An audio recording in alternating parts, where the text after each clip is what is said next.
Hello and welcome back to Automotive Tales. On today's episode, well, first of all, welcome to all of the new subscribers who've come over from the Late Break Show and Johnny Smith's video on the yellow 850. So today's episode, we're going to talk a little bit more about the yellow Volvo, but we're also going to talk about the rest of the cars we've got here in the garage and outside and in the barn, and try and answer some of the questions that were bleep blooped in the comments below Johnny's video. So let's go have a look.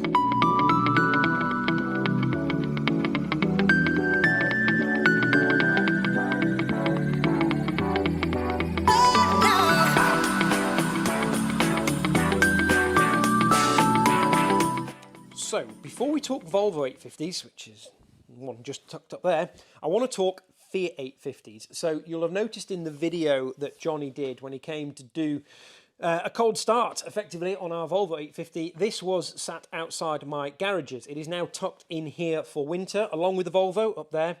And a few people commented on it because, well, look at it. It's a cool little thing. A little 903cc Fiat 850 Sport Coupe. I'm not going to go into that in too much detail in this video because there are other videos on the channel, so I'll stick a little link up in the corner here for that. But I thought I'd just show you that is in here and what it is.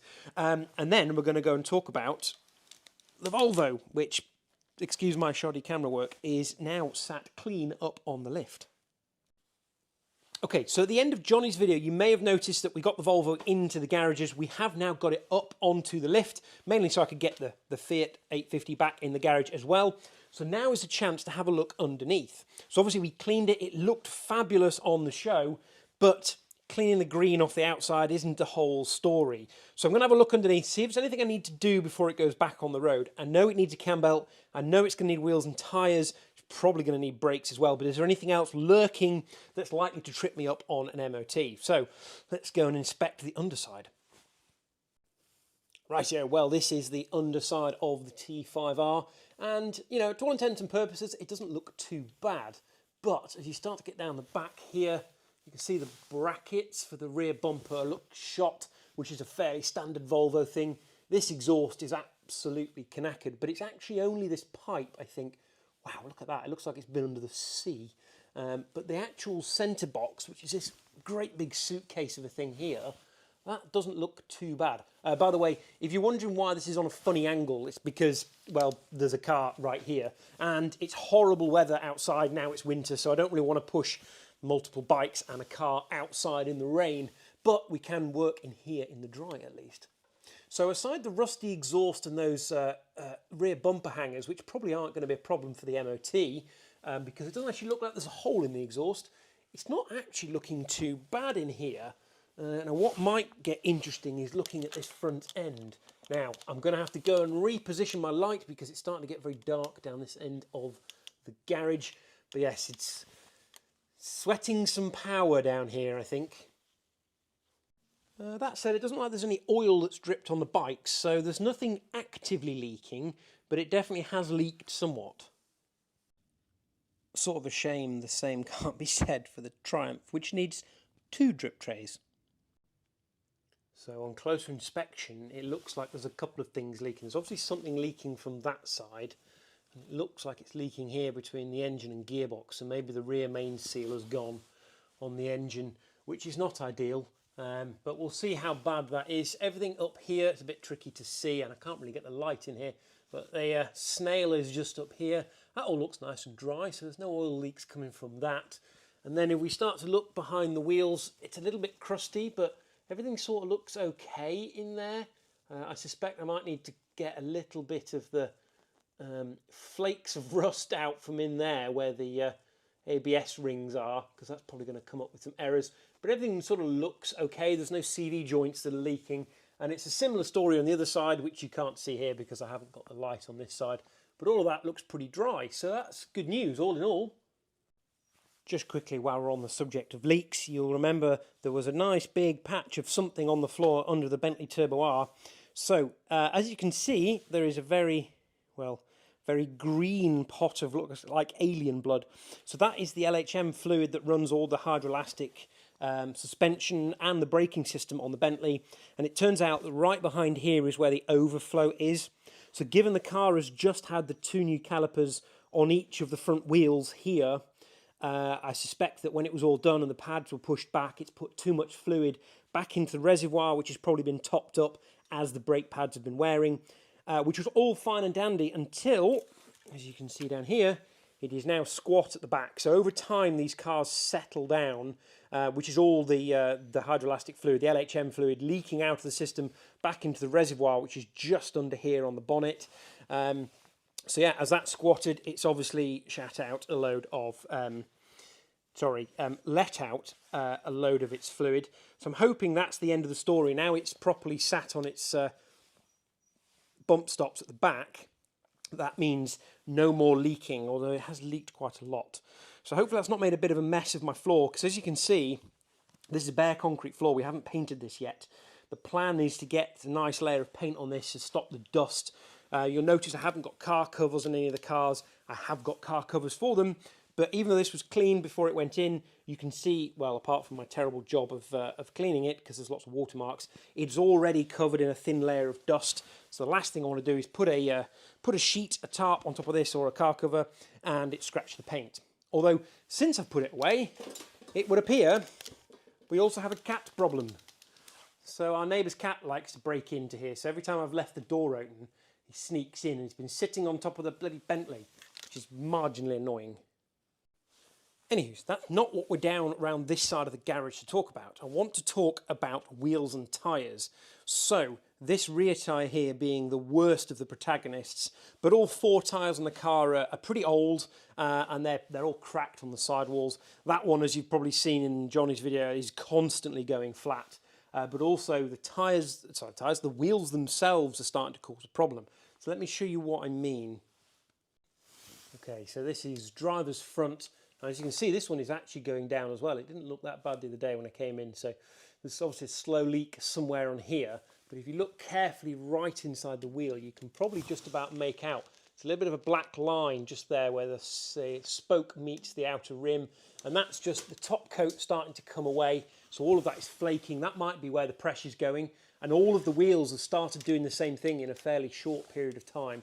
You can see there's a bit of bubbling under the, I don't know if it's a powder coat or a paint that's on these. So these desperately need refurbishing before putting new tyres on. And before anybody comments, I did not curb. I've never curbed these wheels. They just weren't in great shape when I got the car. Obviously, the occasional flat tyre, well, it's been sat, probably hasn't done it any favours. But yes, and you'll see the brake rotors. They're not too bad. They may clean up with a couple of miles on them, but it might be worth a precautionary change because they have got a little bit of a lip on there anyway. Just not to contaminate the pads too much.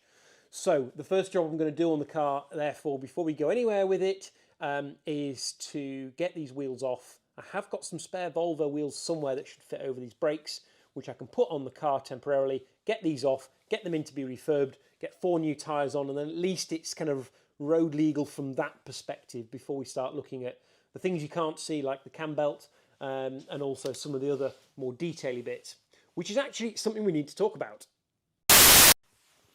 Faffing around with bloody studio lights all the time.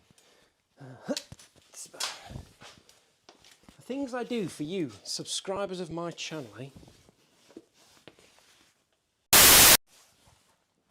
So one of the things that's happened since Johnny's video went live, and this is the first video I'm recording since that's gone out on his channel, because he recorded that about 6 weeks ago, was somebody has reached out to me. So it turns out there's a detailing shop just over the way from me in Melbourne, a place called Velocity Car Detailing, who have offered to continue the good work that Johnny started with all his Nielsen products.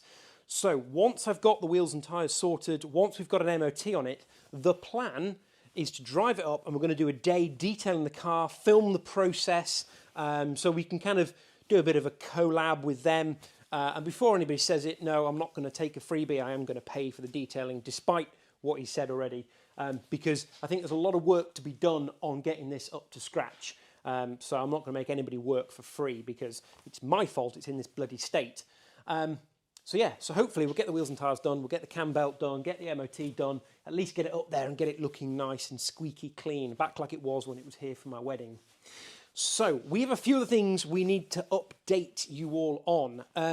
mainly around the 944. So you'll have seen in Johnny's video, I had to nick the battery off the 944 because apparently everything I own has a flat battery.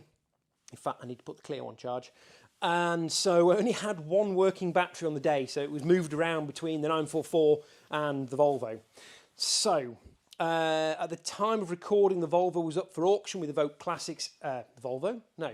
The 944 was up for auction with Evoque Classics and has now gone. So it's gone off to Ireland. And I did a little bit of videoing while we were getting it ready to go. So I'm going to insert that now.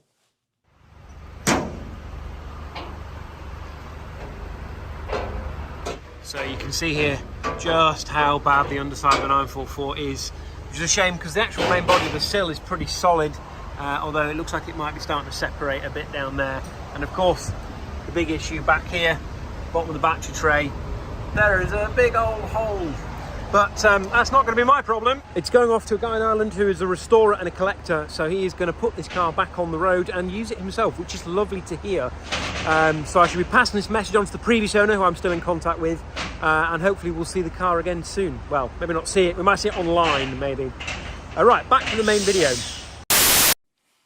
So I also mentioned in the previous video that we do need to change the alternator. So you can see there is a nice shiny new rebuilt alternator here for the Volvo T5R. And I think I mentioned this, I think I may even found a photo of this, but I've dug it out. I have a special tool developed by my friend Andy Lancaster specifically for detensioning the belt for the alternator, because it is a bit of a faff. It's basically a 3/4 inch drive, but you can't actually get a 3/4 inch ratchet or anything else in to actually do it. So he's done this with a bit of 3/4 inch bar. You can see it's been well used already because it's got a bit of witness marks on it from where it's been tensioned a little bit, and it's slightly squiffed, but it still works very, very well, and the very slim handle is very useful for getting it down inside the engine bay. Okay, so I think I've sort of updated you on everything in here, but there's a few other cars we need to talk about. If you've just joined the channel straight after Johnny's video was launched, you'll probably see the video I recorded in between him being here and his video going live, which is on the Rolls-Royce. So I have a few updates on that. And I also want to talk through a few of the cars that we've got in the fleet, including the van, which wasn't here on the day of filming because that catastrophically failed its MOT. And a little bit more about the Land Rover. A few people have asked about the Land Rover 90 that was in the back of shot while we were outside filming the car. That hasn't moved at all, you'll be glad to know. It's slowly sinking into the driveway, but that has a few things it needs. Its MOT is due in about 3 weeks' time. It will probably pass its MOT. Whether it'll get to the MOT station and back before the gearbox lets go, I don't know. There's definitely something not right. Gearbox, transfer box, not sure yet. So, right, let's go to the big barn, which is now clear. We had to clear the barn out a couple of weeks after Johnny was here, and that's where the Rolls-Royce is living. So, as it's not raining, I thought I'd take the opportunity to stand outside and show you the mighty van. Yes, this is indeed the legendary Ford Transit Connect, which is anything but legendary. But it is a necessary evil in any workshop, is to have a shop van. This actually belonged to my brother. He's emigrated to Canada, and so he needed rid of it very quickly. We took it on, it went for its MOT and failed, as all transits do, catastrophically for rusty sills. So it just came back this morning from having 2 new sills. It also had a bad earth. When I fitted the tow bar, apparently didn't tighten one of the earths up properly, but they did that while it was in, which was great. So she now has a fresh ticket, and we're probably going to do a few bits on this, but I'm not sure whether that's channel worthy, but yeah, Le Van. Very, very useful because we also have Le Trailer over here, which is full of scrap and junk, which is another thing I need to sort. On the subject of junk, let's go have a look at the Land Rover while it's not raining. So, this is the Land Rover 90. As I think those that are patrons will have maybe seen Johnny's little preview video for the T5R where he talks a bit more about this. Because we had a lot of time to chat, because it did nothing but rain on the day he was here filming, he did get to learn a little bit about this. So, it was originally a Land Rover 90, it's always been a Land Rover 90, a Land Rover 90 V8. It still has a V8 in it. This is not the original V8. It is a period correct Rover V8, but this actually came from a Range Rover, from a first generation Range Rover, or what I guess it's called a Range Rover Classic. So it's I think it's a 3.9. We don't really know. Maybe it's still a 3.5. but it did have EFI on it, which suggests it was the 3.9 unit. The EFI never really worked, so we took all of that off. It's now got twin SUs and phone handle intakes on the top of the engine here, which is what it should have had originally. So it's sort of semi-original under here, but that's where the sort of originality stops. Because it's got a Range Rover running gear, it's also got the Range Rover transfer box and automatic gearbox, which is a little bit unusual. And I mentioned earlier that it needs an MOT. So I think it will pass. Everything functions on it, albeit there's not a lot of stuff on it, but everything functions. But there's a bit of a problem with the gearbox or the transfer box, I'm not sure. I think two things are happening. One, the torque converter is slipping a load because it's just not pulling away like it should. It's not really holding speed. It needs way too much revs to get to where it needs to be in high or low box before anybody thinks I'm driving around in low box. I did make that mistake at one point though, thinking it's not working very well. But there's a lot of noise coming from the transfer case, which I think might be a dead bearing on the input shaft. So I need to look into that. They're quite expensive because this is a very particular type. It's not the standard transfer case on these. I don't know the full ins and outs of it. There's two different types for this sort of era, especially with the V8. And this one is dead, basically. So that's another job I need to sort. I have a friendly garage who will probably sort that for me. Hopefully for not as much money as it cost to put this on the road when I first got it, because it needed a prop shaft doing, and it needed a load of welding, and it needed the EFI taking off it, and many, many thousands of pounds worth of work. But before anybody worries, while this is a project car, it is never going to get cosmetically restored. I love the state of it. It's actually going algal, which I think for a Land Rover, unlike a Volvo 850, suits it very nicely. Right, let's move on from the outside because it feels like it's starting to rain again, and let's go in the barn and have a look at the Rolls-Royce. Rightio, so we are in the barn. In fact, you might recognise the space. Johnny was stood up there before, but all of this was full of detritus, which is why the Volvo wasn't in here. You can see there is space in here, but we had to take down, there was a bit of a structure inside there, etc., which I had to move. But it made the perfect space for the Rolls-Royce when it came home, albeit this ended up sat outside for quite a while. It now looks utterly disgusting because, unfortunately, while this is rain and weather tight in here, as the wind blows through some of the openings, there's some bird holes and dovecotes and stuff at the top, it has blown a whole load of muck onto the car, and the cat has been in here as well, so there are cat paw prints on the damn car. But the thing you will notice the most is at the moment it has a bit of a gangster lean, which is not good. Now, I was worried at first this was an issue with the suspension, because when I first got the car, it had a gangster lean. Even when the engine was running, it would always lean slightly to one side. It never quite brought one side of the suspension up, which caused one of the front wheels to sort of dolly a little bit, which meant it didn't drive very nicely. But Dwayne at Starman's got all that sorted relatively cheaply for me. It was a new valve on the rear suspension.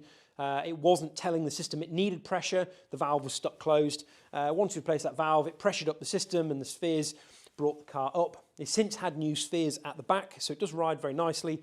But the reason it's sitting flat is apparently when I brought this into the barn, I have completely punctured a tyre, which is going to be an interesting problem because this thing weighs 2.7 tonnes, and I'm now going to have to jack it up on the most uneven brick floor to try and get that wheel off. Something I've never done before. I haven't really done much work on the Bentleys and the Rolls-Royce myself.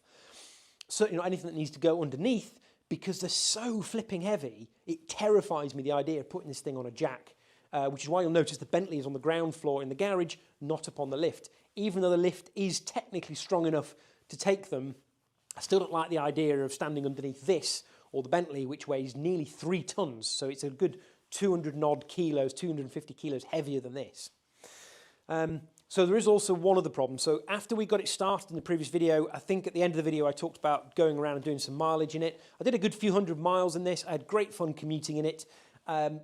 But it has developed a bit of a noisy steering pump, but I think that's just because it's low on fluid. So let's go and check the fluid. It's a Dextron 2 fluid. I think I've got some in the garage. Start the car up, see whether we can get that noise to go away, and then, yeah, figure out what I'm going to do about this. But all of that will have to wait until another video. So if you haven't liked and subscribed already, please do so, and we'll see you next time on Automotive Tales.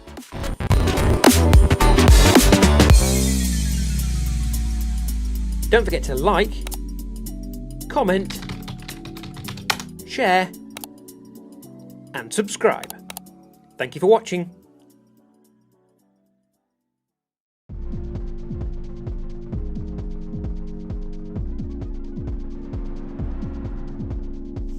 Well, would you believe that? For all that effort, it's only flat on the bottom. What a waste.